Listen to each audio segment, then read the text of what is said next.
कर दूं परास्त देवों को भी इतना भुजाओं में बल था तेज अलौकिक चेहरे पर था, क्रोध में सूर्य सा जलता था। वीर महाभट योद्धा, मेरा नाम दानवीर कर्ण था।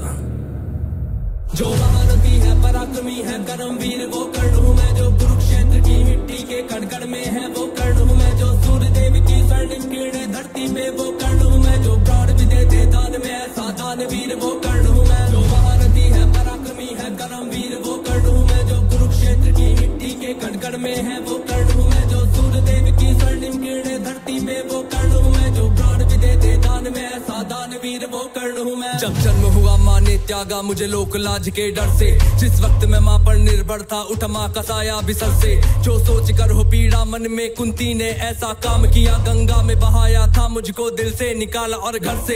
एक सारथी ने मुझको पाला, राधा ने माँ का प्यार दिया, लोगों ने नीचे वर्ण का कह हर क्षण मेरा अपमान किया। एक सूत ने पाला था मुझको, सबने समझा मैं शूद्र हूँ, था सत्य का किसी को ज्ञान नहीं, मैं कर्ण सूर्य का पुत्र हूँ। अपमान का घूंट मैं पीता रहा था, कर्मवीर मैं जीता रहा, जो स्वाभिमान को जख्म लगे उस वक्त मैं उनको सीता रहा। मेरा जिस पर बस ध्यान था वो युद्ध कला का ज्ञान था, पर सीखूं किससे युद्ध कला था मैं न किसी को जानता। रुचि को देखा अधिरथ ने मुझको द्रोण के पास में लेके गया, सीखूंगा अब मैं युद्ध कला, आश्वासन मुझको दे के गया। पर द्रोण ने भी धिक्कारा था, फिर मुझको ताना मारा था, है राजपुत्रों की युद्ध कला ये कहकर मुझे नकारा था। फिर युद्ध कला के ज्ञान को मैंने गुरु परशुराम से मांगा, शिक्षा को देकर छीन लिया, इतना मैं रहा अभागा।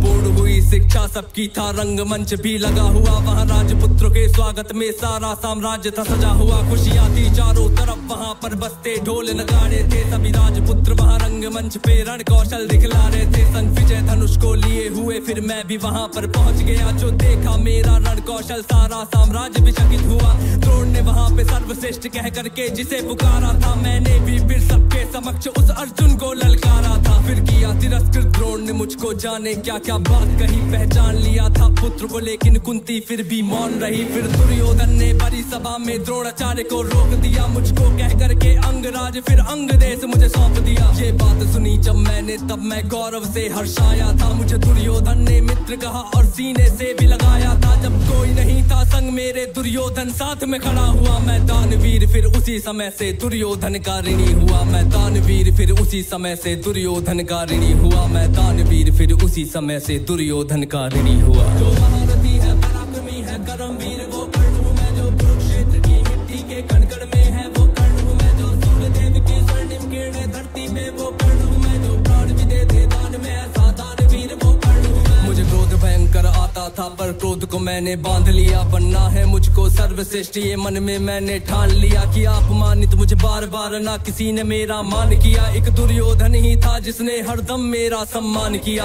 कौन हुआ है वीर स्वयं जिसने त्यागा अभिनंदन को, मिला राज भोग परिवार सभी पर त्याग दिया, हर बंधन को सब बता दिया था। हाँ जी, वेरी गुड मॉर्निंग भाई, वेरी गुड मॉर्निंग। की चाल है फिर भी त्यागा कवच कुंडल को, मित्र को वचन दिया था मैंने वचन की लाज बचाने को। मैं कुरुक्षेत्र में उतरा था बस अर्जुन से टकराने को, मेरे उन तीरों ने कब का अर्जुन को मार दिया होता, पर स्वयं कृष्ण बैठे थे रथ पर कर्ण से उसे बचाने को। रथ 30 हाथ पीछे हटता जब अर्जुन तीर चलाते थे, 2 हाथ पछाड़ा मैंने केशव मंद मंद मुस्काते थे। श्री कृष्ण की वाह को सुनकर अर्जुन कुछ शंका करते थे, मेरे उस रण कौशल की क्यों श्री कृष्ण प्रशंसा करते थे। पूछ लिया अर्जुन ने केशव से के कारण क्या है, मैं कर्ण पे पड़ता हूँ भारी फिर उसकी क्यों वाह है। कान्हा ने अर्जुन की मन की शंका को फिर यूं दूर किया था, अहंकार जो अर्जुन को केशव ने उसको चूर किया। तीनों लोगों के स्वामी ने रथ पर लगाम को पकड़ा है, ध्वज में हनुमान जी बैठे हैं, आईने पहियों को जकड़ा है। हे अर्जुन तुम ही बतलाओ इसमें क्या प्रश्न है शंका का, रथ एक हाथ भी पीछे हो तो कर्ण है पात्र प्रशंसा का। युद्ध भयंकर चालू था फिर मेरा मन। हाँ जी, वेरी गुड मॉर्निंग भाई, वेरी गुड मॉर्निंग। की हाल चाल?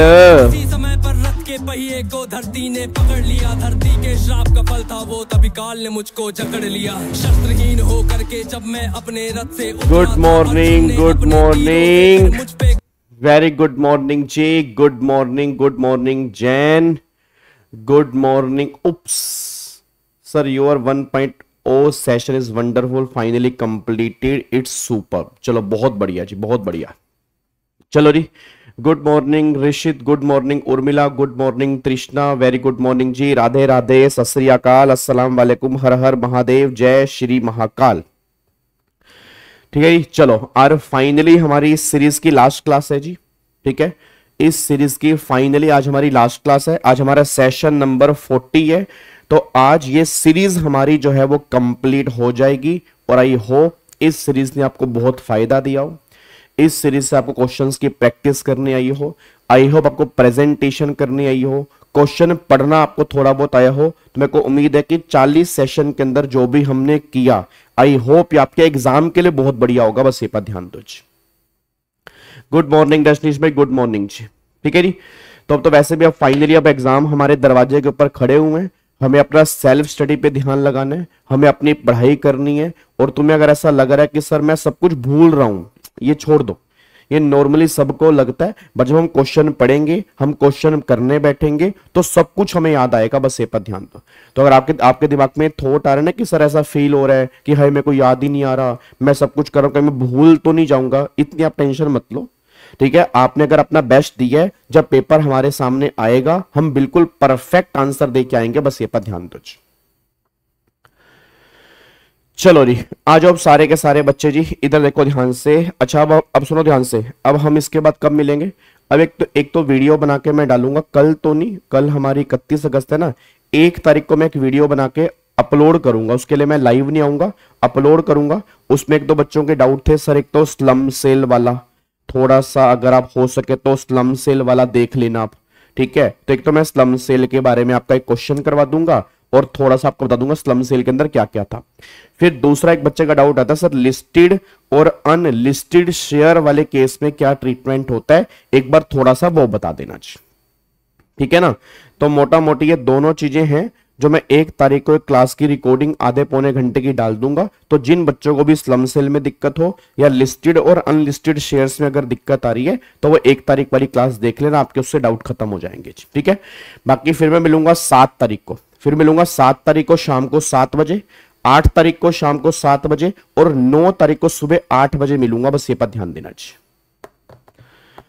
ठीक है ना, तो 7, 8 और 9 तारीख को मिलूंगा जी। 7 तारीख, 8 तारीख, 9 तारीख, ये 3 दिन नोट कर लेना। 7 तारीख शाम को 7 बजे, 8 तारीख शाम को 7 बजे और 9 तारीख सुबह 8 बजे। बस ये पर ध्यान दो जी। ठीक है सर जी, एक और टॉपिक तो बहुत सारे हैं, अभी तुम्हारा बस चले, तुम पता क्या बोल दो सर, एक मैराथन हो जाए, गाबा सर हो जाए 12 घंटे की मैराथन, तुम्हारा तो बस पता क्या चले, तुम्हारा बस चले गाबा सर एग्जाम ही दे आओ, कलेश ही खत्म, झंझट ही खत्म हो जाएगा हमारा। तो टॉपिक तो मेरे बच्चे बहुत सारे हैं, टॉपिक तो बहुत सारे हैं। हाँ नहीं, टॉपिक का थोड़ा इनकम टैक्स और जीएसटी इतना वाइड है भाई साहब, पूरा कंप्लीट कैसे करें समझ नहीं आ रहा। इंडेक्सेशन वाला तो मैंने बता दिया जी, इंडेक्सेशन। अच्छा एक क्वेश्चन और करवाना था, अच्छा एक क्वेश्चन और करवाना था, ओके चलो इंडेक्सेशन वाला भी एक क्वेश्चन, आरएफए वाला वो भी रिकॉर्डिंग करके डाल दूंगा। ठीक है ना, इंडेक्सेशन वाला भी आरएफए वाला एक टॉपिक डाल दूंगा। ठीक है, उसी वीडियो के अंदर डाल दूंगा, बस ये पर ध्यान दो। ठीक है, चलो अब एक बार सारे के सारे बच्चे फटाफट से यहां पे आ जाओ जी, इधर देखो ध्यान से। अब आज हमें एमसीक्यूज करने हैं, वही केस बेस्ड एमसीक्यूज आज हमें करने हैं। तो वही लास्ट में 25 की जो हमारी एमटीपी थी उसके जो भी एमसीक्यू क्वेश्चन है आज वाली क्लास के अंदर हम वो डिस्कस करेंगे। ठीक है, आज वाली क्लास के अंदर हम वो डिस्कस करेंगे। एएमटी वाला क्वेश्चन वैसे मैं यहाँ पे लेके आया हूं, बट मुझे पता नहीं है डाउट क्यों आया है, क्योंकि ये ऑलरेडी हम सीजन 1 में क्वेश्चन कर चुके हैं। जिस बच्चे ने मेरे को भेजा था ना कि सर मॉडल टेस्ट पेपर 5 में एक क्वेश्चन नंबर 1 है वो एएमटी वाला है, अगर आप सीजन 1 देखोगे सीजन 1 के अंदर ये क्वेश्चन हम कर चुके हैं वैसे। ठीक है, बट एक बार फिर भी थोड़ा सा मैं आपको इंट्रो दे दूंगा इसके अंदर क्या किया था। ठीक है, वैसे ये क्वेश्चन सीजन 1 के अंदर हम कंप्लीट कर चुके हैं। देखो यहाँ पे नोटिंग वोटिंग की हुई है ना, ये सारा का सारा क्वेश्चन हम सीजन 1 में कर चुके हैं वैसे, अगर आपने सीजन 1 देखा है तो। ठीक है, उसके अंदर ये वाला क्वेश्चन मैंने पूरा अच्छे से कंप्लीट करवा रखा है। ठीक है, चलो अब एक बार सारे के सारे बच्चे पहले फटाफट से आ जाओ जी, आओ एक बार क्वेश्चन पढ़ना स्टार्ट करते हैं और देखते हैं कौन कौन से एमसीक्यूज इसके अंदर आएंगे।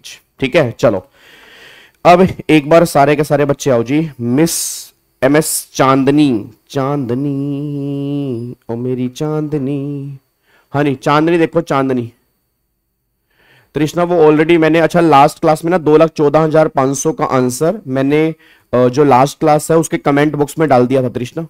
आप अगर उसका कमेंट बॉक्स चेक करोगे ना, उसके कमेंट बॉक्स में 2,14,500 आंसर कैसे आया वो मैंने वहां पे डाल दिया था, ठीक है ना। वो मैंने उसका पूरा कमेंट बॉक्स में लिख के डाल दिया था कि किस किस सेक्शन में कितने कितने डायरेक्शन मिलेंगी। तो 80C में 2 बच्चों की ही मिलेगी, वो 77,000 की मिलेगी, और यूलिप और LIC की 80C के अंदर मिलेंगी। टीयर 1 वाले की 80 CCD 1 के अंदर मिलेगी, और टीयर 2 की नहीं मिलती क्योंकि टीयर 2 की सेंट्रल गवर्नमेंट वाले केस में मिलती है, नॉर्मली नहीं मिलती।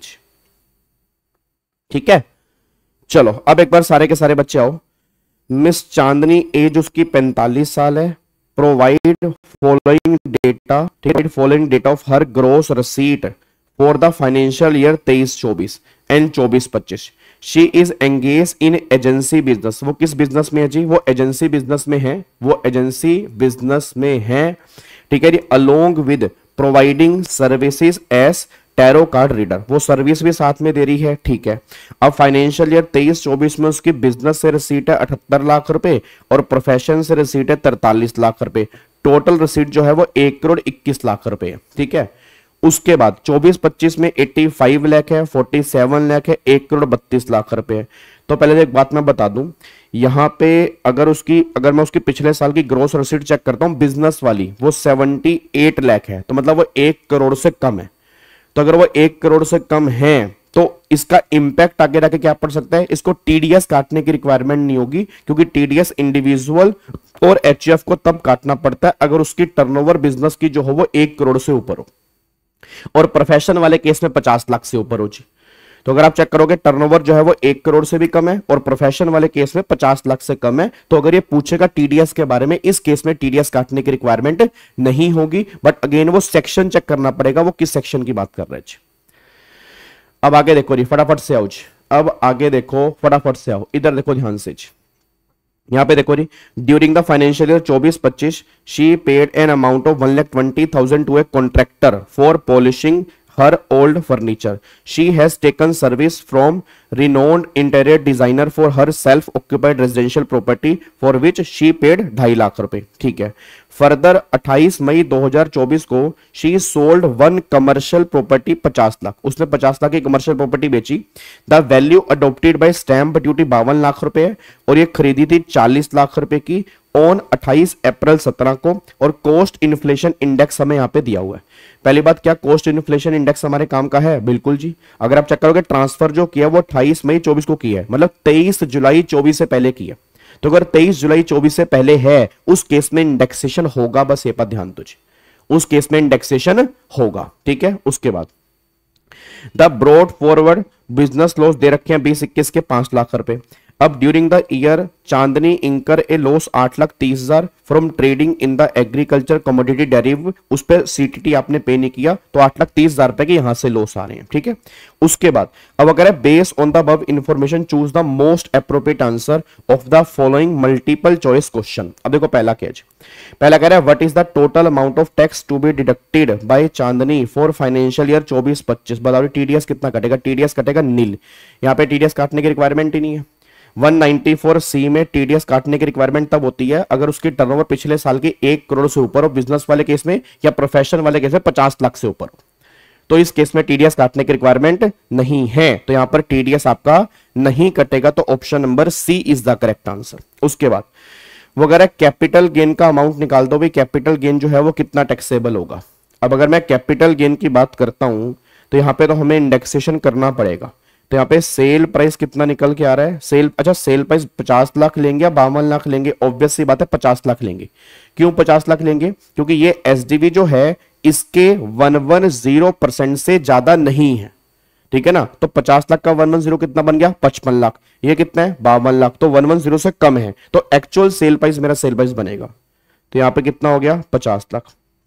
फिर कॉस्ट यहाँ पे देखो रही 40 लाख का उसने खरीदा है, डिवाइड बाय यहां पे रेट आएगा 272 मल्टीप्लाई 363।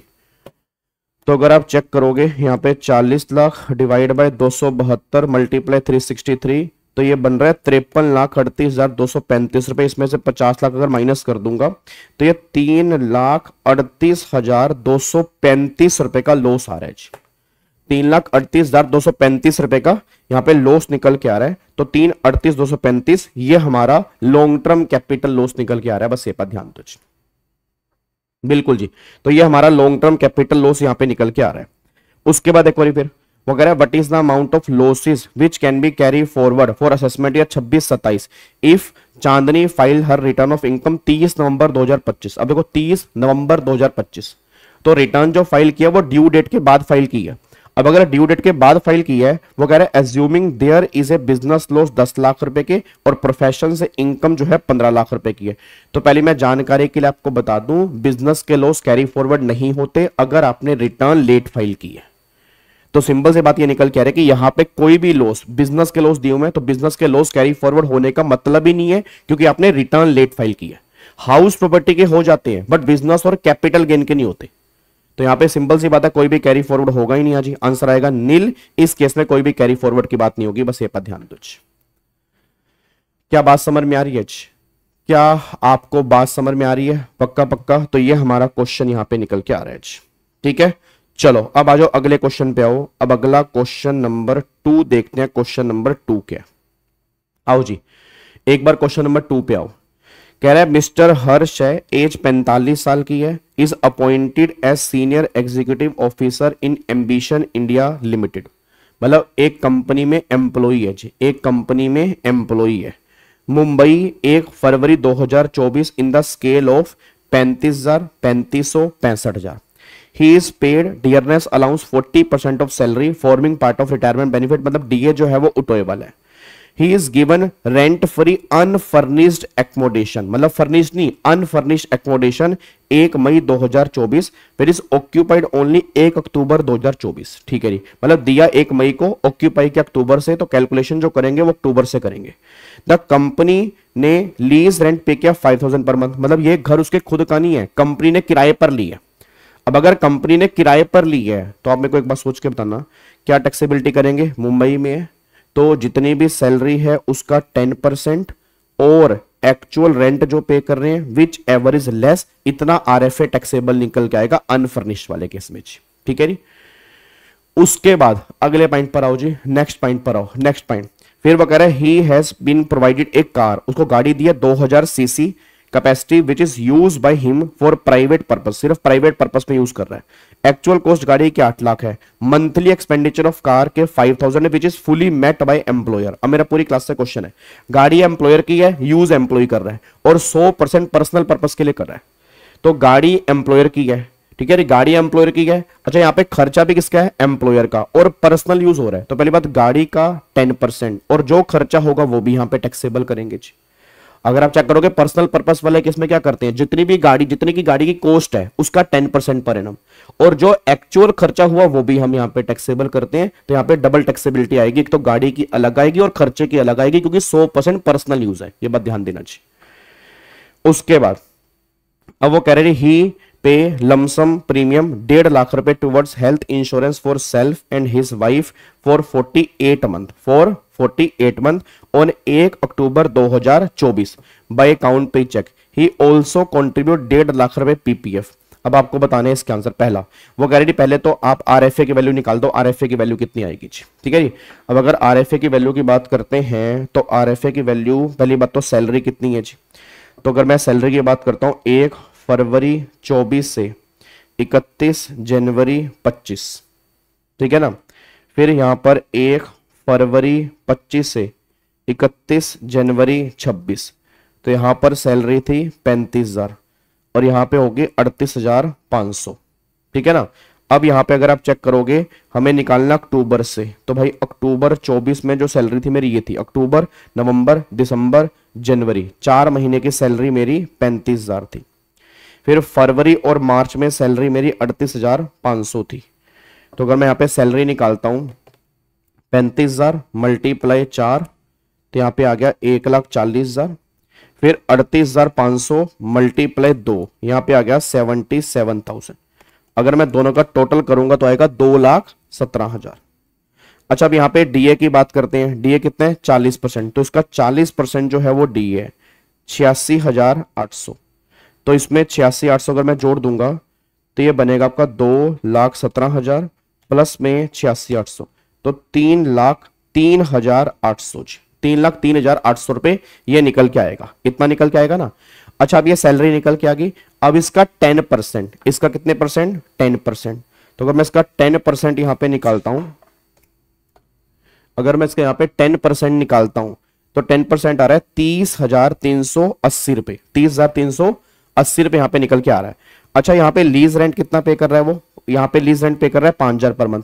अब अक्टूबर से, तो अक्टूबर, नवंबर, दिसंबर, जनवरी, फरवरी और मार्च, 6 महीने। तो अगर 6 महीने है, 6 मल्टीप्लाई 5,000 कितना आएगा, 30,000। तो 30,000 और 30,380 लेस क्या बनेगा, 30,000 लेस बनेगा। तो वैल्यू जो निकल के आएगी वो 30,000 निकल के आएगी, वैल्यू जो आएगी वो 30,000 आएगी। Option number D is the correct answer. ठीक है जी, option number D is the correct answer, ये करेक्ट आंसर निकल के आएगा। डन, कोई दिक्कत तो नहीं है, पक्का पक्का जी, यस जैन यस, डन जी। चलो अब अगले पॉइंट पर आओ जी। अब यहां पे देखो जी, हर्ष जो है, Harsh would be eligible for deduction in respect of health insurance. अब हेल्थ इंश्योरेंस वाले केस में बताओ यहां पे डिडक्शन कितनी मिलेगी। अब अगर मैं हेल्थ इंश्योरेंस की बात करूंगा, डिडक्शन कितनी मिलेगी बताओ। यहां पर 1.5 लाख रुपए निकल के आ रहा है, यहाँ पे 1.5 लाख रुपए यहाँ पे निकल के आ रहा है, और उसने दिया 1 अक्टूबर 24 को। भाई मेरा पूरी क्लास से क्वेश्चन है, सिंपल सी बात निकल के आ रही है कि मैक्सिमम लिमिट कितनी है बताना जी। अगर बात करूंगा मैक्सिमम लिमिट कितनी यहां पे निकल के आ रही है, सारे बच्चे बोल दो 25,000 से ऊपर की डिडक्शन आपको मिल ही नहीं सकती। अगर आप चेक करोगे उसकी एज कितनी है, एज 45 साल की है, तो 25,000 से ऊपर का तो बेनिफिट मिल ही नहीं सकता ना भाई। सिंपल सी बात, अगर वो 48 महीने के लिए भी है, तो अगर मैं 48 महीने की बात करता हूं तो भी अगर आप डिवाइड करोगे तो भी यहां पर उससे ज्यादा ही आ रहा है, तो 25,000 से ऊपर का बेनिफिट तो मिलेगा नहीं। तो मैक्सिमम 25,000 रुपए का बेनिफिट यहां पर मिल सकता है। Option number C is the correct answer, ये करेक्ट आंसर आएगा जी। ठीक है जी, उसके बाद अब वैल्यू निकाल दो, उसने गाड़ी की वैल्यू कितनी यहां पर आई है। अब एक बात बताओ, प्राइवेट यूज है तो गाड़ी की कॉस्ट है 8 लाख, 8 लाख रुपए का 10%, 80,000 रुपए तो ये हो गया। ठीक है, और गाड़ी बड़ी गाड़ी है, तो अगर गाड़ी यहां पे बड़ी गाड़ी है, अब यहां पे एक्चुअल खर्चे जो निकल के आ रहे हैं मंथली 5,000, तो हमें तो एक्चुअल खर्चे लेने हैं, तो 5,000 मल्टीप्लाई 12 तो 60,000 रुपए आ गया। तो 80 और 60 1,40,000 रुपए की टैक्सेबिलिटी जो है वो गाड़ी वाले केस में आएगी जी। तृष्णा इसको डिवाइड करोगे तो भी 25 से ऊपर जा रहा है ना, अगर इसको डिवाइड कर रहे हो तो भी तो 25 से ऊपर जा रहा है, तो हाईएस्ट लिमिट तो 25 ही है ना। 25 से ऊपर तो वैसे ही नहीं मिल सकती ना, हाईएस्ट लिमिट कितनी है 25, तो 25 ऊपर का तो बेनिफिट वैसे ही नहीं मिलेगा जी। तो यहां पर 1,40,000 रुपए का बेनिफिट मिलेगा जी। Option number D is the correct answer. Option number D is the correct answer, ये हमारा करेक्ट आंसर बनेगा, बस ये पर ध्यान दो। ठीक है जी, डन, लॉक कर दें इसको, पक्का पक्का। चलो बहुत बढ़िया जी, अब अगले क्वेश्चन पे आओ जी। अब यहां पे आ रहा है रिद्धिमा, अब बात हो रही है रिद्धिमा की, रिद्धिमा की बात हो रही है, रिद्धिमा की जी। ठीक है जी, रिद्धिमा देखो जी, रिद्धिमा एज उसकी 32 साल की है। An interior decorator has professional receipt of 25,60,000। इसको ध्यान से पढ़ना चाहिए, प्रोफेशनल रसीट जो है वो 25,60,000 for previous year 24-25। She also earn 1,25,000 rupaye as dividend and 4,65,000 rupaye as interest income on FD. She incur expenditure of 13 lakh rupaye for her profession and 30,000 rupaye as interest on loan, 30,000 rupaye as interest on loan for making investment in shares on which she receive dividend. ठीक है, what would be her total income for the assessment year 25-26 assuming that she wished to make maximum tax saving without getting her books of accounts audited। अब सारे बच्चे कान खोल के सुन लो, मतलब यहां पे ध्यान रखना, यहां पर हमें 44 ADB, यहाँ पहली कौन है डेकोरेटर है ना, हाँ, तो 44 ADA भी लेके चलना पड़ेगा और नॉर्मल स्कीम भी लेके चलना पड़ेगा। ठीक है ना, क्योंकि उसने क्या बोला जी, without getting her books of accounts audited, उसको ऑडिट नहीं कराना जी, तो उसको ऑडिट नहीं कराना ना, तो उसके बेस पे मैं काम क्योंकि अच्छा ऑडिट नहीं कराना। अब इसका मतलब क्या है, याद करो 44 ADA के अंदर क्या था, जितनी भी आपकी ग्रोस रसीट होती है उसका 50% मान लेते हैं। अगर आपको अंदर ग्रोस रसीट का हम 50% मान लेते हैं, ठीक है, और अगर मेरी नॉर्मल इनकम उससे कम आ रही है तो फिर बुक्स ऑफ अकाउंट्स ऑडिट करवाना मेरे लिए कंपलसरी हो जाता है। अब एक बात मेरे को बताओ, नॉर्मल, पहले नॉर्मल कैलकुलेशन करते हैं कि नॉर्मल इनकम इसकी कितनी आती। तो 25,60,000 है, उसमें 1,25,000 रुपये उसका डिविडेंड आ रहा है, ठीक है, और 4,65,000 रुपये उसका इंटरेस्ट आ रहा है, ठीक है। फिर एक्सपेंडिचर उसके 13 लाख रुपए के एक्सपेंडिचर है। फिर ये आपका जो है वो 30,000 रुपये है, तो डिविडेंड का 20%, तो डिविडेंड का 20, 25,000 और 30,000 लेस कितना बनेगा 25,000, तो 25,000 रुपये का डिडक्शन मिलेगी डिविडेंड वाले केस में, ठीक है। बस अब अगर आप चेक करोगे इनकम कितनी आ रही है जी, अब अगर आप चेक करोगे इनकम कितनी आ रही है 25,60,000 प्लस में 1,25,000 प्लस में 4,65,000 माइनस में 13 लाख रुपए और माइनस में 25,000 रुपए, तो 18,25,000 रुपए यहां पे इनकम निकल के आ रही है। बताओ जी 18,25,000 रुपए इनकम निकल के आ रही है, कोई दिक्कत तो नहीं है ना। 18,25,000 रुपए मेरी यहां पे इनकम निकल के आ रही है। अच्छा अब अगर आप यहां पे चेक करोगे 18,25 आंसर है, बट गलती से ये टिक मत कर देना, गलती से टिक मत कर देना। मैं क्यों कह रहा हूं, उसका रीजन है मैं क्यों कह रहा हूं। अब उसने बोला मैक्सिमम टैक्स सेविंग चाहिए विदाउट गेट अकाउंट्स ऑडिटेड, मतलब ऑडिट नहीं कराना। अब एक बात मेरे को बताओ, यहां पर 25,60,000 की ग्रोस रिसीट है। अब 25,60,000 की ग्रोस रिसीट है, उसका 50% अगर मैं निकालता हूं यहां पे, तो 25,60 का 50%, तो 25,60,000 रुपए का 50%, वो कितना आ रहा है जी 12,80,000 रुपए आ रहा है जी। यहां पे 12,80,000 रुपए निकल के आ रहा है, ठीक है ना। तो 25,60,000 रुपए का 50 कितना आ गया 12,80,000 रुपए आ गया। उसके बाद फिर यहां पे अगर आप चेक करोगे बाकी 12,80 प्लस में 4,65,000 का ही आ गया जी, 4,65,000 रुपए का इंटरेस्ट आ गया, और फिर 1 लाख रुपए की डिविडेंड की इनकम आ गई, तो ये आ गई 18,45,000 रुपए, ये आ गई मेरी 18,45,000 रुपए। अब मेरा पूरी क्लास से क्वेश्चन है, सारे के सारे बच्चे आंसर देना चाहिए। अब 18,45 मेरी इनकम आ रही है, एक बार दोबारा बोल रहा हूं कैसे, इसका 50% ये आ गया, फिर इंटरेस्ट की इनकम आ गई, फिर मेरी डिविडेंड की इनकम आ गई 18,45 आ गया। अच्छा इनकम मेरी ये वाली कम आ रही है, इनकम मेरी नॉर्मल स्कीम से कम आ रही है, बट अगर मैं नॉर्मल स्कीम वाली इनकम दिखाऊंगा तो मुझे ऑडिट करवाना पड़ेगा ना भाई। सिंपल सी बात है, 44 एडीए में क्या लिखा था कि अगर तुम नॉर्मल इनकम दिखाना चाहते हो, प्रिजम्पटिव टैक्सेशन से तुम्हारी इनकम कम दिखाना चाहते हो, तो आपको बुक्स ऑफ अकाउंट्स मेंटेन करने जरूरी है, ऑडिट करवाने। अब उसने बोला कि आपको वो बताना है जहां पे ऑडिट ना हो, बुक्स ऑफ अकाउंट्स ना हो, तो वो इसकी बात कर रहा है। तो यहां पे इनकम जो बनेगी वो 18,45 बनेगी जी। तो इनकम जो बनेगी 18,45 बनेगी। Option number A is the correct answer, ये करेक्ट आंसर आएगा, बस एक बात ध्यान दो। क्या बात समझ में आ रही है। और 90% बच्चा 18-25 करके आएगा, 90% बच्चा कह रहा हूं 18-25 करके आएगा। तो जहां पर भी ये वर्ड आ जाए ना मैक्सिमम टैक्स सेविंग, तो थोड़ा ध्यान देना। मैक्सिमम टैक्स सेविंग का मतलब क्या होता है कि नॉर्मल स्कीम से भी निकालना है और प्रिजम्पटिव स्कीम से भी निकालना है, और जहां मेरा टैक्स कम से कम आएगा वो लेना है। अच्छा अगर मैं 18-25 ले लेता, अगर यहां पर ये लाइन ना लिखी होती, अगर यहां पे ये लाइन ना लिखी होती ना, फिर मैं 18-25 ले लेता जी। मैं बता रहा हूं सर, अगर ये लाइन ना होती ना फिर मैं 18-25 लेता, क्योंकि मैक्सिमम टैक्स सेविंग जो हो रही है वो मेरी इसमें हो रही है। नई बात समझ में आ रही भाई। 44 एडीए के बेस पे मेरी इनकम आ रही है 18,45, नॉर्मल स्कीम से मेरी इनकम आ रही है 18-25, मैक्सिमम टैक्स सेविंग मेरी कहां पे हो रही है बताना।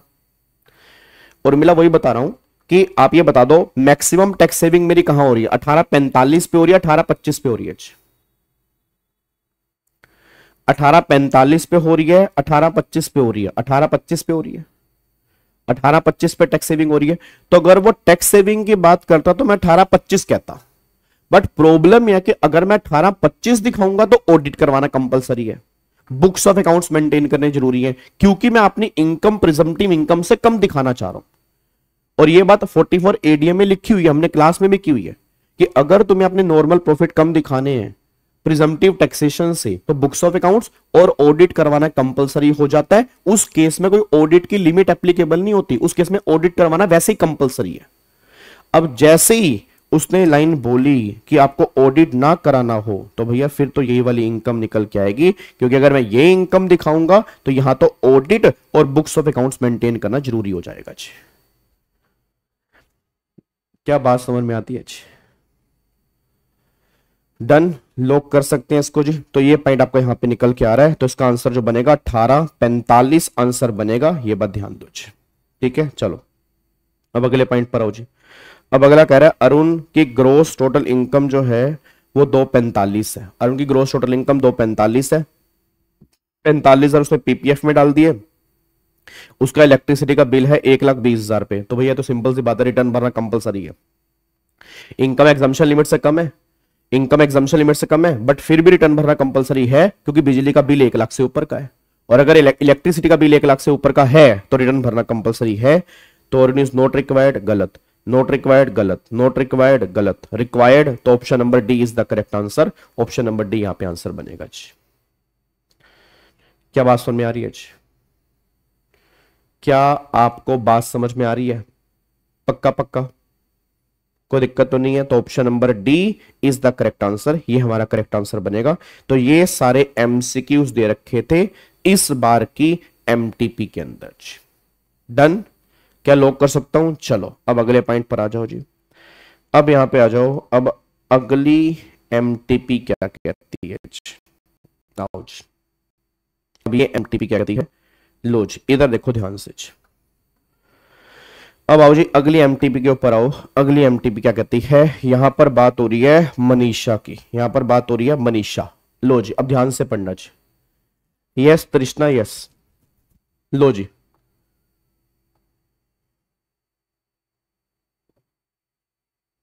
इंटीरियर डेकोरेटर की प्रोफेशनल सर्विस अगर कॉन्ट्रैक्ट नहीं है तो वो 194 जे में भी जा सकता है प्रोफेशनल फीस के रूप में, और अगर कॉन्ट्रैक्ट है उसके साथ तो फिर 194 सी में जाएगा जी। ठीक है जी। चलो अब यहां पे देखो जी, मनीषा जो है, Manisha is research scholar pursuing PhD. ठीक है, pursuing PhD. She is unmarried, ध्यान रखना, she is unmarried and her parents are living in Ahmedabad. ठीक है, Gujarat. Her parental grandparents, ठीक है जी, and other family relative are staying in South Africa, वो साउथ अफ्रीका में रहते हैं। She was in India with her parents till May 2020, वो 2020 तक वो इंडिया में ही थी। 2020 तक वो इंडिया में ही थी। 2020 तक वो इंडिया में ही थी। After then she went to London, वो लंदन चली गई for further education. In October 2023 she return to India on 28 March 2024। ठीक है, in October she return to India. ठीक है, on 28 March 24 she travel out of India to Johannesburg South Africa, मतलब 28 March 24 को वो साउथ अफ्रीका चली गई for her research project and khadi business exhibition. She return on 1 October 24 to participate in 155th birth anniversary celebration of Mahatma Gandhi. In this connection she attend numerous event held all over India while also holding exhibition for her textile business in khadi, the fabric and breads. The livery of freedom as showcased by Mahatma Gandhi. She won accolades and awards, gift and donation in the course of showing her work. You have been provided with the following data in respect of her receipt and income for financial year 24-25. आपको यहाँ पे दे रखा है।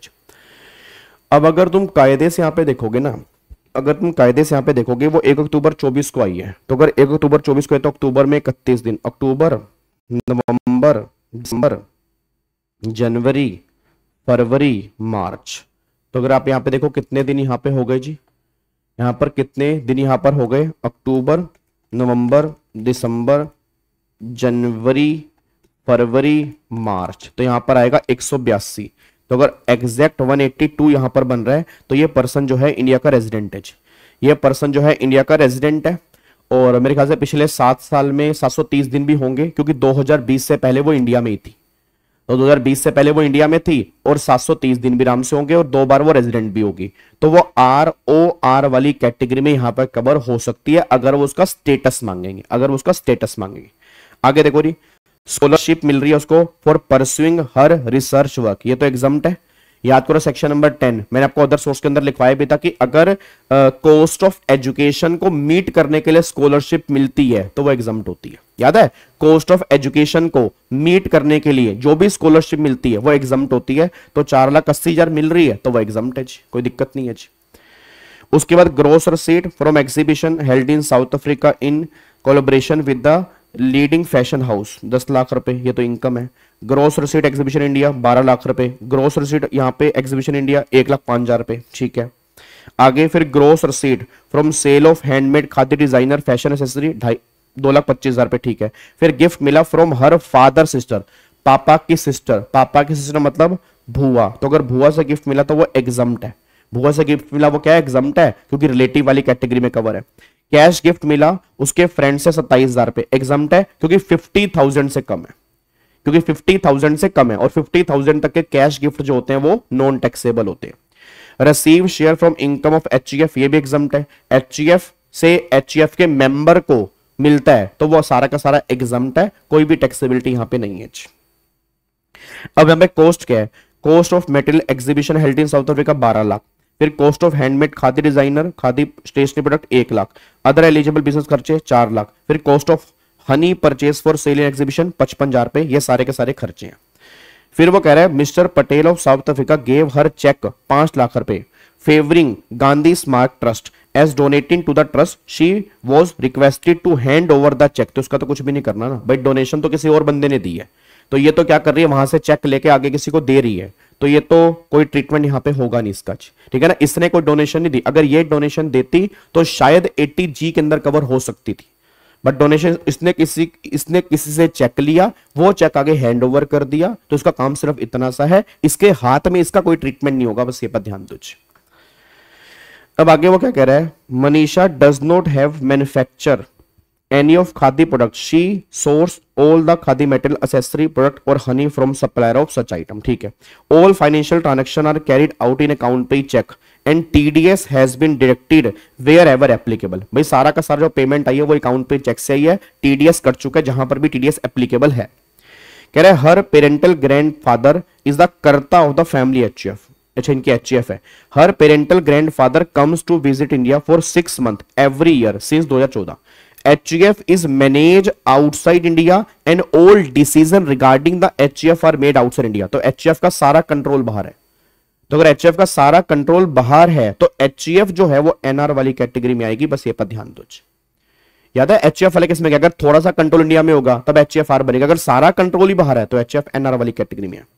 Manisha has opted out the default tax regime, उसने opted out मतलब normal scheme ली है, default scheme नहीं दी है जी, नॉर्मल स्कीम ली है, डिफॉल्ट स्कीम नहीं दी है। अब वो क्या पूछ रहा है, कह रहा है what is the residential status of HEF, तो भैया HEF तो NR है जी, अगर वो उसका पूछता तो मैं ROR की बात कर देता, बट यहाँ पे HEF की बात करूंगा तो HEF जो है वो NR वाली कैटेगरी में कवर होगी, HEF रेजिडेंट वाली कैटेगरी में कवर नहीं होगी, बस ये पर ध्यान दो। डन, लॉक कर दूं, चलो अब अगले पॉइंट पर आओ। अब वो कह रहा है determine the taxability of gift receive by Manisha from her father sister and friends, तो भाई 51,000 रुपए एग्जम्प्ट है, बिल्कुल एग्जम्प्ट है जी, 51,000 रुपए एग्जम्प्ट है, 27,000 रुपए जो है टैक्सेबल नहीं है क्योंकि वो NR से मिला ना, ऐसा कोई मुद्दा नहीं है, NR से मिलने वाला फंडा ही नहीं है ना, 50,000 से कम है इसलिए वो एग्जम्प्ट है। 51,000 रुपए टैक्स गलत है, 51,000 रुपए एग्जम्प्ट है, 27,000 रुपए टैक्स, 27,000 रुपए टैक्स गलत है जी, 51,000 रुपए एग्जम्प्ट है और 27,000 रुपए कैश गिफ्ट नॉन टैक्सेबल क्योंकि 50,000 से कम है। Option number D is the correct answer, option number D is the correct answer, बस ये पर ध्यान देना चाहिए। क्या बात मेरे समझ में आ रही है, पक्का पक्का। चलो अब अगले पॉइंट पर आओ जी। अब वो कह रहा है what would be the total income बतानी है मनीषा की if she wish to maximum tax saving, फिर वही वर्ड आ गया, बट यहां पे वो नोट ऑडिटेड वाला वर्ड नहीं लिखा हुआ, यहां पे नोट ऑडिटेड वाला वर्ड नहीं लिखा हुआ। मतलब क्या है मैक्सिमम टैक्स सेविंग, मतलब क्या है कि यहां पर 44 ADA नहीं, क्योंकि वो बिजनेस कर रही है, क्योंकि वो क्या कर रही है, बिजनेस कर रही है, तो 44 AD के बेस पे भी निकालना पड़ेगा, नॉर्मल स्कीम के बेस पे भी निकालना पड़ेगा, और जहां टैक्स की सेविंग हो रही होगी वो मुझे आंसर देना पड़ेगा। अब अगर मैं नॉर्मल स्कीम से निकालता हूं, एक बार नॉर्मल स्कीम से निकालते हैं कितना आ रहा है, देखना एक बार।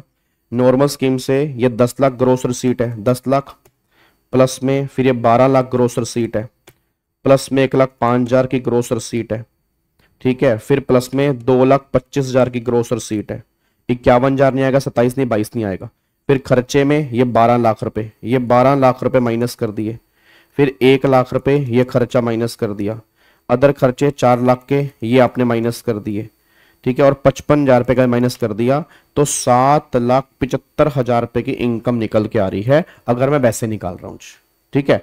और अगर मैं प्रिजम्पटिव से निकाल रहा हूं तो जो भी उसकी ग्रोस रसीट है, टर्नओवर है, कितनी है जी, 10 लाख प्लस में 12 लाख प्लस में 1,05,000, ठीक है जी, प्लस में 2,25,000, बस और तो कुछ नहीं है जी। यही ग्रॉस रिसीट तो कितनी आ रही है, 25,30,000 रुपए आ रही है। अब इसका 44 AD में कितने परसेंट, 6%, 8%, 6%। क्यों, सारी पेमेंट अकाउंट पे ही चेक से लिखा ना उसने, ये चेक करो, सारी पेमेंट जो है वो अकाउंट पे ही चेक से है। तो फिर ऑनलाइन वाले केस में तो 6% होता है, तो इसका अगर मैं 6% निकालूंगा तो 1,51,800 रुपए की इनकम आ रही है।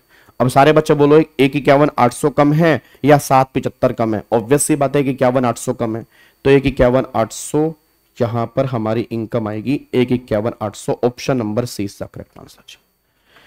Option number C is the correct answer, ये हमारा करेक्ट आंसर होगा, बस ये पर ध्यान दो। क्या बात समझ में आ रही है जी, पक्का पक्का, कोई दिक्कत तो नहीं है। तो मैक्सिमम टैक्स सेविंग का मतलब है नॉर्मल स्कीम से निकालो और प्रिजम्पटिव स्कीम से निकालो। प्रिजम्पटिव स्कीम से मेरा कम आ रहा है तो प्रिजम्पटिव स्कीम वाला मेरे लिए अच्छा है, क्योंकि वहां पर मेरी ज्यादा से ज्यादा टैक्स की सेविंग हो रही है, बस ये पर ध्यान देना जी। ठीक है, चलो अब अगले पॉइंट पर आओ जी। अब अगला क्वेश्चन देखते हैं जी। अगला क्वेश्चन कह रहे हैं Mrs Ritu is a retired government employee है। She was born 1 April 1942 in India, मतलब अनडिवाइडेड इंडिया। तो अगर अनडिवाइडेड इंडिया तो ये तो कंफर्म है कि ये इंडियन ओरिजिन की पर्सन है, और 1942 के अंदर अगर पैदा हुई है तो 2025 में ये अप्रोक्सीमेट 80 साल से ऊपर हो चुके होंगे। फिर तो 42 और 25 और 50, 75, हाँ 80 प्लस हो गए होंगे जी। तो ये मिसिस रितु जो है ये 80 प्लस ईयर की है, ये दिमाग में लेके चलना, ये जो है वो 80 प्लस ईयर की है, सुपर सीनियर सिटीजन है, ठीक है ना, क्योंकि 1942 के अंदर पैदा हुई है। She is residing in Delhi, she stay with her elder son mister Nakul from 1 May 2024 to 15 October 24, ठीक है। Who is residing in Australia, वो ऑस्ट्रेलिया में रह रहा है, तो फिर वो इंडिया में कितने दिन रही है जी, तो अप्रैल में वो रही 30 दिन, फिर 1 मई को रही, फिर 15 अक्टूबर को आई, तो 15 तारीख भी काउंट होगी, 17 दिन अक्टूबर में, नवंबर, दिसंबर, फिर जनवरी, फिर फरवरी, फिर मार्च। तो अगर मैं चेक करता हूं कितना आ रहा है, 30 plus 1 plus 17 plus 30 plus 31 plus 31 plus 28 plus में 31, तो ये 199 डेज बन रहे हैं मेरे ख्याल से जी। तो 199 डेज बन रहे हैं, तो ये पर्सन जो है वो तो रेजिडेंट है जी, ये पर्सन जो है वो रेजिडेंट है। और भाई साहब ये तो पहले भी इंडिया में रह रही थी जी, तो ये तो पहले भी इंडिया में रह रही है, तो ऑब्वियस सी बात है ROR वाली कैटेगरी में आएगी जी। भाई देखो उसने वो छोड़ा कब है, 1 मई को वहां गई है और 15 अक्टूबर 24 तक वहां है, तो मतलब 1 मई, अप्रैल, मई, 17 दिन अक्टूबर में, नवंबर, दिसंबर, जनवरी, फरवरी, मार्च, तो 199 रेजिडेंट बन गई और इंडिया में ही रह रही है। पिछले 10 साल में 2 बार तो इंडिया में रही होगी, रेजिडेंट तो होगी, 730 दिन भी होंगे, तो वो ROR वाली कैटेगरी में आ गई। आगे देखो, अब पिछले 4 साल में 361 दिन है, वो हमारे किसी काम के है नहीं पिछले 4 साल में, तो वो तब देखते अगर 60 डेज और मोर होता, ठीक है ना। और वैसे भी इस वाले केस में यहां पे आ जाओ, हाँ प्रीवियस ईयर 24-25, अब during the previous year 24-25 pension मिल रही है उसको 7/15/461 की। अब 7/15/461 की पेंशन मिल रही, credit in her account with state bank of India, तो पेंशन मिल रही है 7,15,461 की, ठीक है जी। ये सैलरी हेड की इनकम है इसकी, क्योंकि पेंशन जो मिलती है वो सैलरी में जा रही है, ठीक है। फिर वो कह रहा है Uttam Nagar branch Delhi, after deducting tax at source 14,565, इसमें TDS कट गया। शी रिसीव इंटरेस्ट, इतना इंटरेस्ट है on her saving with SBI due the previous 24-25, she also receive the interest इतना नेट ऑफ TDS, ये कितना है नेट ऑफ TDS, तो हमें ग्रोस करना पड़ेगा, on FD with Canara bank in the month of April 24, ठीक है। अब आगे वो कह रहा है she was purchase 2 life insurance policy for her son, son वाले केस में मिल जाएगा, युवान एंड मैरिड डॉटर काजल, कोई दिक्कत वाली बात नहीं है, मतलब मैरिड हो अनमैरिड हो मैटर नहीं करता, चिल्ड्रन यहाँ पे अलाउड होते हैं। The detail of age follows, mister Yuvan 50 साल, पॉलिसी 15 अक्टूबर 20 को, तो 12 के ऑब्वियस सी बात है 12 के बाद की पॉलिसी है, मतलब तो समय शॉर्ट कितना है इसका आएगा, तो 98,466 और इतना लेस क्या बनेगा इतना, तो 80C के अंदर बेनिफिट मिलेगा इतना, ठीक है। और फिर यहाँ पे शोभा 45 साल की है, सम एश्योर्ड कितना है 2 लाख, 2 लाख का 10% कितना है जी 20,000, 20 और 17 लेस कितना बनेगा 17, तो 17,000 रुपए यहाँ पे 80C में आएगा जी। क्या बात समझ में आ रही है ना? 17,000 पे यहाँ पर 80C में आपका निकल के आएगा। तो एक तो ये निकल के आएगा 80C में और एक 80C में निकल के आएगा, क्योंकि चिल्ड्रन जो है, याद है बीवी और बच्चे हमेशा अच्छे। तो चिल्ड्रन वाले केस में मैरिड हो अनमैरिड हो ये मैटर नहीं करता। और सम एश्योर्ड का 10% और premium paid which ever is less, ठीक है ना? तो उसका 10% ये हो गया और एक्चुअल ये हो गया, विच एवर इज लेस वो हो गया। और ऐसे यहाँ पे 10 और इसमें लेस में हो गया 17,000 पे, ठीक है। उसके बाद अब वो कह रहे हैं she has taken medical insurance for the health of which she paid, premium जो है वो 35,000 पे है, towards health insurance premium account पे चेक्स। तो भाई 35 है ना, 80 साल प्लस की है, तो अगर 80 साल प्लस की है तो 35,000 तो पूरा मिल जाएगा। फिर 7,500 रुपए प्रिवेंटिव हेल्थ चेकअप, तो 7,500 प्रिवेंटिव हेल्थ चेकअप है तो 5,000 से ऊपर मिलेगा नहीं आपको, चाहे वो कैश में क्यों ना हो। She also incurred medical expenditure 25,000 पे cash in the month of January for her husband, ठीक है जी, हर हस्बैंड के लिए कैश में की पेमेंट की है। तो भाई कैश तो अलाउड ही नहीं होता मेडिकल एक्सपेंडिचर वाले केस में, अदर देन कैश। सिर्फ प्रिवेंटिव हेल्थ चेकअप वाले केस में कैश अलाउड होता है, बाकी सब केस में अदर देन कैश है। और इन मंथ ऑफ, फिर she incurred medical expenditure 10,500 for herself, allowed नहीं होगा। मेडिकल एक्सपेंडिचर अपने लिए तब अलाउड होता है जब इंश्योरेंस ना हो। तो इंश्योरेंस तो है यहाँ पे भाई, उसका इंश्योरेंस तो है ना, तो अगर इंश्योरेंस है तो उसके मेडिकल एक्सपेंडिचर जो है वो 80D में अलाउड नहीं किए जाएंगे और उसके अकाउंट पे चेक, कोई दिक्कत नहीं है। She has wrist watch 10,000 on her husband 85th birthday, her husband is resident in India for the previous year 24-25, ठीक है, कोई दिक्कत वाली बात नहीं। उसने 10,000 रुपए उसको रिस्ट वॉच दी है, यहाँ पे कोई दिक्कत नहीं, क्योंकि पर्सनल इफेक्ट है, कैपिटल गेन की बात यहाँ पे होगी नहीं, ट्रांसफर है नहीं है। अब वो कह रही है आप इसका आंसर निकालो। अब यहाँ पे देखो जी, उसने बोला डिडक्शन बताओ चैप्टर 6A की कितनी अवेलेबल होगी। डिडक्शन बतानी है चैप्टर 6A की कितनी अवेलेबल होगी, ये क्वेश्चन आपके सामने है। आप मेरे को बताओ यहाँ पे डिडक्शन कितनी है, आप मेरे को बताओ यहाँ पे डिडक्शन कितनी कितनी होंगी, बताना। तो भाई साहब डिडक्शन जो हमारी यहाँ पे निकल के आ रही हैं, एक बार चेक करना। यहाँ पे डिडक्शन जो हमें निकालनी है वो हमारे कितनी आ रही है। एक तो यहाँ पे हो गया 9,8,466, एक हो गया ये 17,000, ठीक है, और ये 35,000। प्रिवेंटिव हेल्थ चेकअप हो गया 5,000, प्रिवेंटिव हेल्थ चेकअप हो गया 5,000। और बताओ यहाँ पे और यहाँ पे ऊपर इंटरेस्ट वाले केस में मिलेगी जी। अब इंटरेस्ट वाले केस में ये सीनियर सिटीजन है ना, तो सेविंग और एफडी दोनों का ही मिलेगा। तो 50,000 की आपको इंटरेस्ट की मिल सकती है। यहाँ पे पेंशन मिल रही है, टीडीएस इतना कट गया है और टीडीएस इतना कट गया, इतना इंटरेस्ट मिल रहा है और इतना मिल रहा है। तो अगर मैं ग्रोस पे करूंगा तो 50 से ऊपर ही होगा। तो 50,000 रुपए की इंटरेस्ट की जो है वो यहाँ पे डिडक्शन मिल सकती है 80 TTB में। चेक करना कितना आ रहा है, 9,8,466, 17,000, 35,000, 5,000, 50,000, 205,466, 205,466 ये आंसर आ रहा है जी। और कुछ तो नहीं है?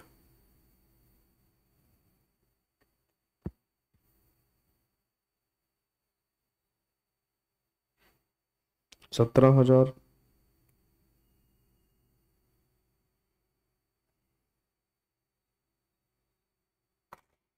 अरे सेविंग का इंटरेस्ट यहाँ पे आ गया और 67,500 इंटरेस्ट आ रहा है एफडी से, तो टोटल तो 50 ही मिलेगी। इतना ही आ रहा है जी, 205,466 आ रहा है,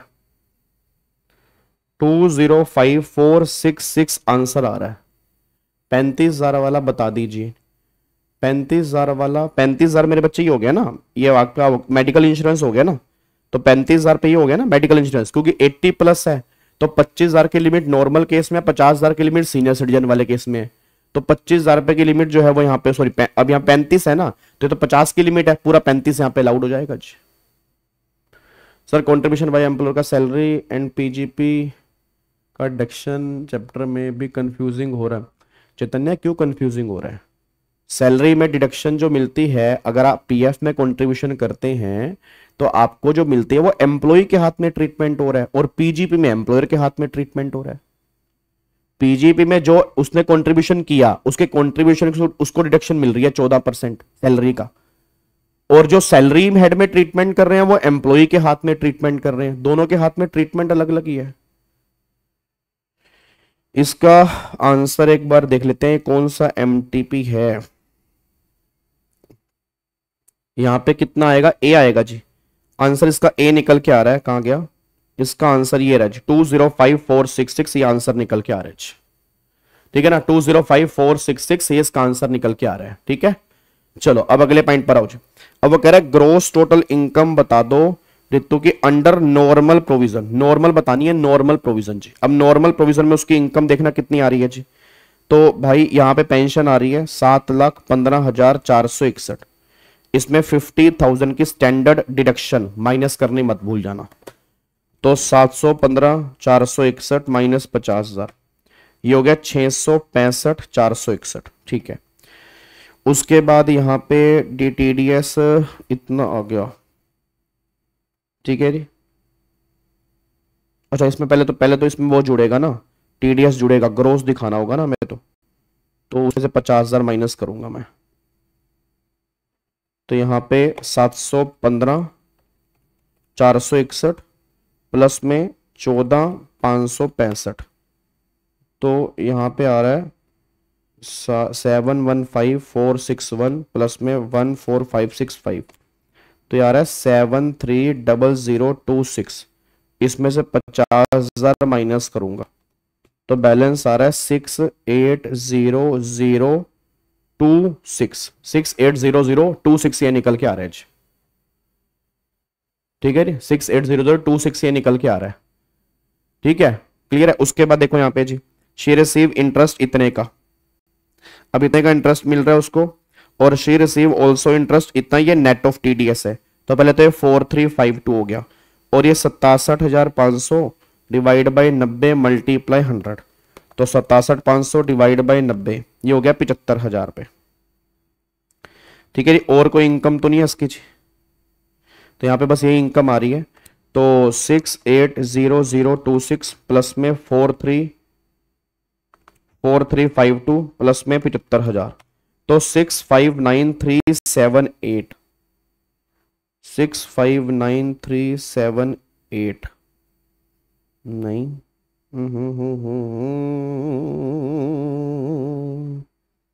और क्या रह गया,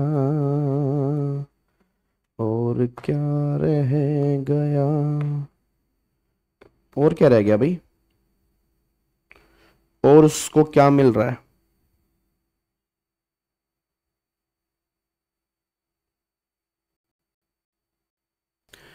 सिक्स कितना आ रहा है, 759,378 आ रहा है ना, हाँ यही आ रहा है,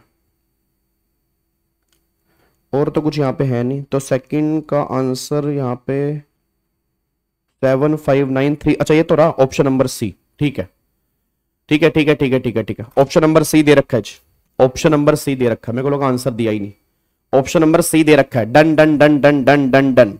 अच्छा अब यहाँ पे हमें टोटल इनकम निकालनी है, what would B total income of, अगर उसने डिफॉल्ट स्कीम ली है तो पहली बार डिफॉल्ट में डिडक्शन तो मिलती नहीं है, नहीं नहीं 4352 ले लिया मैंने, 759378 आ गया। ठीक है, अब यहां पे उसने डिफॉल्ट स्कीम लेनी है, टोटल इनकम निकालनी है टोटल, तो डिडक्शन तो मिलनी नहीं डिफॉल्ट स्कीम में। अब कुछ नहीं होगा, बस यहां पे पता क्या करना है आपने, ये जो आपका आ रहा है 759378, इसमें 50,000 की डिडक्शन ऐड कर दो और 75,000 की डिडक्शन माइनस कर दो। ठीक है, तो यहां पे 759378 प्लस में 50,000 माइनस में 75,000, तो 734380, यह आंसर निकल के आएगा ऑप्शन नंबर एच। ठीक है जी, ऑप्शन नंबर ए निकल के आएगा, तो इसका option number A is the correct answer, ये हमारा करेक्ट आंसर है जी। Sir 80C employ and 80CCD में एम्प्लॉयर, गलत, 80C में भी एम्प्लॉय है, 80CCD 1 एंड 1B में भी एम्प्लॉय है, 80CCD 2 में एम्प्लॉयर है, 80CCD 2 में एम्प्लॉयर के कंट्रीब्यूशन की एम्प्लॉय डिडक्शन क्लेम करता है जी। नहीं दीपक, ठीक है जी, चलो अब अगले पॉइंट पर आओ जी। अब यहां पे देखो अगला क्वेश्चन क्या है, previous 24-25 mister Arun transfer following long term capital asset. अब यहाँ पे रेजिडेंशियल हाउस प्रॉपर्टी है 8 करोड़ रुपए की है, बेचा 6 करोड़ का है और 25 नवंबर 24 को बेची है, तो 25 नवंबर 24 को बेची है तो भाई इंडेक्सेशन तो होना नहीं, 8 में से 6 गए, 2 करोड़ रुपए आपका लॉन्ग टर्म कैपिटल गेन आ गया। ठीक है, 2 crore long term capital gain आ गया जी। इंश्योरेंस प्रीमियम की डिडक्शन नहीं मिलेगी, क्यों मिलेगी भाई? डिफॉल्ट स्कीम वाले केस में, डिफॉल्ट स्कीम वाले केस में डिडक्शन कौन कौन सी मिलती है? एक तो 80 CCH2 अग्निवीर वाली, 80 CCD2 एम्प्लॉयर कॉन्ट्रीब्यूशन वाली और 80 JJAA, बाकी तो कोई मिलती नहीं। हाँ 80 CCD2 जो है वो दोनों स्कीम के अंदर है जी। अब अगले पॉइंट पर आओ जी। अब यहां पे देखो ज्वेलरी है 3 करोड़, यहां पे कॉस्ट 2 करोड़ की है, 5 जनवरी 25 अगेन इंडेक्सेशन नहीं है, तो यहां पे 1 करोड़ रुपए का ये आपका लॉन्ग टर्म कैपिटल गेन आ गया। अब आगे देखो जी, आगे देखो सर, आपने नॉर्मल वाले में नहीं, इधर इधर दीपक इधर इधर आ, नालायक कहीं के, उसने क्या बोला है, उसने क्या बोला है यहाँ पे? ग्रोस टोटल इनकम बोला है, तो ग्रोस टोटल इनकम में डिडक्शन क्यों दूंगा बताओ? ग्रोस टोटल इनकम में डिडक्शन क्यों दूंगा? यस चैतन्य, यस यस, ठीक है। चलो अब अगले पॉइंट पर आओ यहाँ पे। अब उसने बोला जी अरुण, अब उसने अरुण ने क्या किया? Arun boat a new residential house property 1/4/23 for 1 crore. अब देखो याद है, अगर हम घर बेच के घर लेते हैं तो एग्जम्पशन मिलती है, बट कब लेते हैं? या तो 1 साल पहले या 2 साल के अंदर या 3 साल में कंस्ट्रक्शन। अब ये जो घर लिया 1/4/23 को लिया और बेचा 25 नवंबर 24 को, तो 1 साल से पहले भी पहले है, तो ये तो 1 करोड़ की कोई एग्जम्पशन नहीं मिलेगी, इसको भूल जाओ। एंड ऑन 28 फरवरी 25 को क्या किया? उसने डिपॉजिट कर दिया 3 करोड़ रुपए capital gain deposit account scheme में, 3 करोड़ रुपए कैपिटल गेन अकाउंट स्कीम में डाल दिए। ऑन 1 मई 25 को क्या हुआ? फिर मिस्टर अरुण विड्रॉ 3 करोड़ रुपए, 3 करोड़ रुपए निकाल दिए from capital gain account deposit scheme and acquire a residential house property worth rupees 2.5 crore.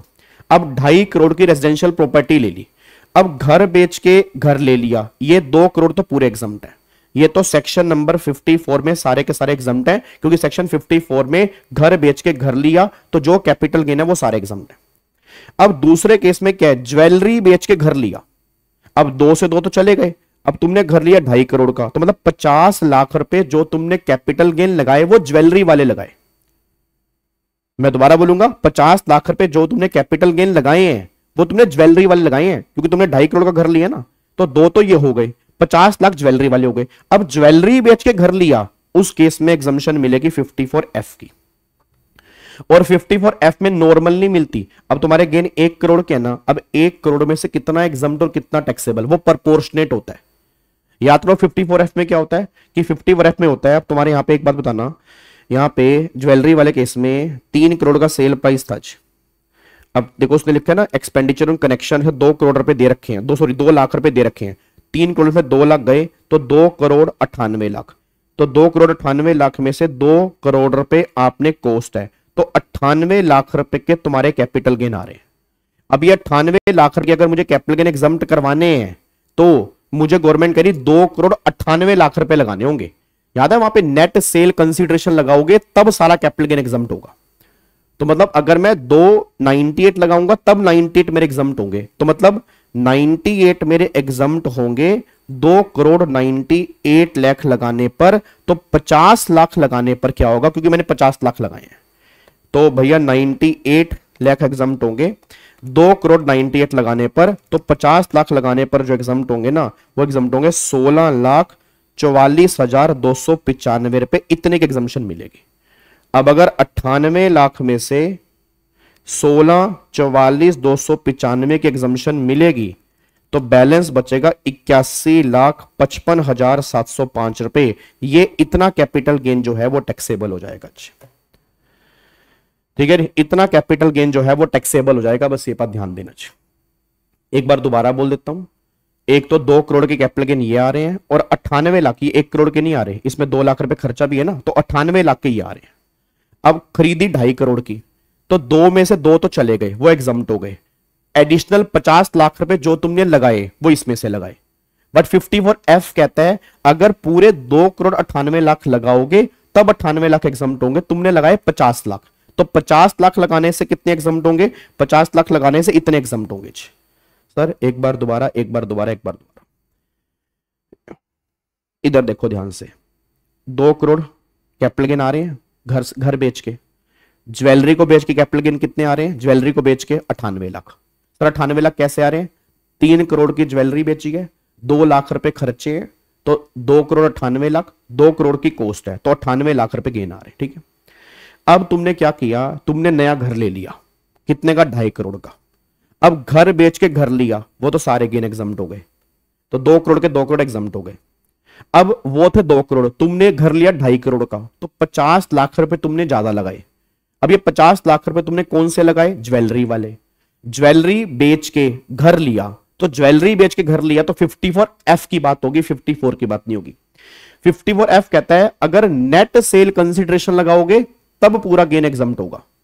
अब 54F में नेट सेल प्राइस कितने हैं, 2 करोड़ 98 लाख, और गेन कितना, 98 लाख। तो अगर मुझे 98 लाख एग्जम्प्ट करवाने तो 298 लगाने पड़ेंगे, बट मैंने लगाए कितने हैं, तो अगर आप देखोगे 2.5 करोड़ है ना, तो 50 लाख लगाए ना, तो इतने एग्जम्प्ट है, इतने लगाने पर, तो 50 लाख लगाने पर सिर्फ मेरे कैपिटल गेन इतने ही एग्जम्प्ट हो सकते हैं। तो 98 लाख में से अगर ये माइनस कर दोगे तो इतना बैलेंस आपका टैक्सेबल आ जाएगा जी। ठीक है जी, तो ये पॉइंट आपका निकल के आ रहा है। आई होप आपको बात समझ में आ रही है। ठीक है, चलो अब अगले पॉइंट पर आओ जी। वो कह रहा है which deciding liability of an individual to deduct tax on payment of fees for professional service which of the following is immaterial. तो प्रोफेशनल सर्विस के लिए क्या इमैटेरियल है, जब हमें टीडीएस काटना होगा।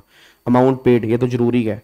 Turnover of financial year immediately preceding the financial year in payment, ये भी जरूरी है। पिछले साल की टर्नओवर देखनी पड़ती है ना, 1 करोड़ और 50 लाख तक होनी चाहिए। टर्नओवर ऑफ फाइनेंशियल ईयर, ये जरूरी नहीं है। अमाउंट ऑफ फीस ऊपर, ये भी जरूरी है। तो ऑप्शन नंबर सी, ये कोई जरूरी नहीं है, ये हमारा ध्यान, ये आंसर आएगा। ठीक है जी, चलो तो फाइनली अब जाके ये सारे के सारे एमसीक्यूज हमारे खत्म हो जाते हैं जी। ठीक है, अब जाके हमारे सारे के सारे एमसीक्यूज यहां पे खत्म हो जाते हैं। देखो जितने हम कर सकते थे आपको मैंने करा दिए। मैं अगेन बोल रहा हूं, ये एमसीक्यूज कुछ अलग से नहीं है, ये सब टोटल इनकम वाले क्वेश्चन है। ये सब टोटल इनकम वाले क्वेश्चन हैं। जितने आपने मैक्सिमम टोटल इनकम वाले क्वेश्चन प्रैक्टिस किए होंगे, आप ये लगा लो आपको पूरा का पूरा इनकम टैक्स रिवाइज हो रहा होगा जी। ठीक है ना, क्योंकि उसमें सारे के सारे क्वेश्चन बन जाते हैं, और ये वही तो हैं, बड़े बड़े क्वेश्चंस हैं, उसको अकॉर्डिंगली आंसर दे रखे हैं बस जी। मई और सितंबर, तृष्णा मई और सितंबर दोनों एमटीपी हमने कर ली है। उससे पिछले वाली एमटीपी तुम्हारे काम की नहीं है क्योंकि अमेंडमेंट आ चुकी है। तो जो हमारे काम की थी वो दोनों एमटीपी हमने कर ली, इस वाली भी कर ली, पिछले वाली भी कर लीजिए। ठीक है जी, और आज ध्यान रखना, आज मैं एक वीडियो बना के और डालूंगा 7 रूल्स अगर आपको टैक्स में 70-80 नंबर लेने हैं। मैं दोबारा बोल रहा हूं, वो वीडियो बहुत जरूरी होगी, सारे बच्चे जरूर देख लेना। पढ़ने से, मैं दोबारा बोल रहा हूं, पढ़ने से कुछ नहीं होगा। तुमने बहुत पढ़ाई कर ली, बहुत मेहनत की है हमने, ठीक है ना। अब रिजल्ट डिपेंड करता है हमारी स्ट्रेटजी के ऊपर, और रैंकर्स कुछ अलग नहीं करते, रैंकर्स के करने का तरीका अलग होता है। तो वो 7 रूल सारे बताऊंगा, मैं शाम को वीडियो डालूंगा। वो 7 रूल एक बार जरूर देख लेना कि तुमने क्या गलती नहीं करनी, बस ये पर ध्यान दो। क्या बात समझ में आ रही है? अच्छा अब सुनो ध्यान से, अब मैं एक वीडियो और डालूंगा, बट वो लाइव नहीं होगी। मैं दोबारा बोल रहा हूं, वो लाइव नहीं होगी। उसमें एक तो स्लम सेल करवा दूंगा, स्लम सेल वाला एक क्वेश्चन करा दूंगा, एक आरएफए वाला, वो इंडेक्सेशन वाला क्वेश्चन करा दूंगा, आरएफए का इंडेक्सेशन वाला क्वेश्चन करा दूंगा। ठीक है, एक एएमटी वाला क्वेश्चन वैसे मैंने कराया हुआ है। अगर किसी को एएमटी वाला क्वेश्चन करना है, सीजन 1 के अंदर मैंने कराया हुआ है ये वाला क्वेश्चन। बट फिर भी अगर तुम्हें लग रहा है नहीं सर एक बार बता देना, तो मैं बता दूंगा। यही वाला क्वेश्चन मैं तुम्हें दोबारा बता दूंगा, ठीक है ना। यही वाला क्वेश्चन मैं तुम्हें दोबारा बता दूंगा, ठीक है। यही वाला क्वेश्चन मैं दोबारा बता दूंगा। अदरवाइज ये क्वेश्चन मैंने सीजन 1 के अंदर करवाया हुआ है, ये एमटी वाला क्वेश्चन है जी, ठीक है जी। और उसके बाद फिर आपको मैंने क्या बोला, हाँ एक 40B बच्चे का डाउट आ रहा था कि सर 40B जो होता है ना वो पार्टनरशिप फॉर्म वाला, रेमुनरेशन वाला, ये वाला, ये 40B जो ये रेमुनरेशन वाला जो होता है, तो एक बार ये भी, तो वैसे ये भी मैंने सीजन 1 के अंदर कराया हुआ है। बट अगर आपने सीजन 1 नहीं करा तो ये क्वेश्चन भी मैं तुम्हें उसी क्लास में करवा दूंगा। तो मैं वो क्लास मंडे को डालूंगा जी, ठीक है ना। कल अगर मेरे को कल टाइम मिला तो कल डाल दूंगा, ये तो फिर मंडे को डालूंगा।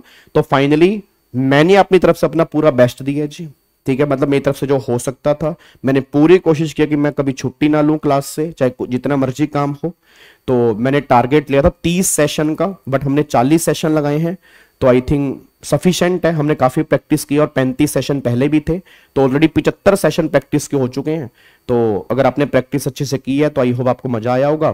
और सारे बच्चे वीडियो को लाइक जरूर करेंगे और सारे बच्चे इस वीडियो पे कमेंट जरूर करके जाएंगे, क्योंकि लास्ट वीडियो, मैं चाहता हूं लास्ट वीडियो पे जितने बच्चे भी लाइव हैं या बाद में देखें, हर बच्चे का कमेंट जरूर करना चाहिए, ठीक है ना। मैंने और किसी वीडियो में नहीं बोला, बस इस वीडियो में कह रहा हूं कि आप जरूर बताना, क्योंकि बहुत सारे नए बच्चे होते हैं और मैंने मैराथन बना के भी डाल रहा हूं जी। मैं दोबारा बोल रहा हूं, मैराथन बना के भी डाल रहा हूं मैं, ठीक है ना। तो मैराथन बना के भी डाल रहा हूं, ये सिर्फ सारा काम तुम्हारे लिए हो रहा है ताकि तुम्हें कोई दिक्कत ना आए बस, ठीक है।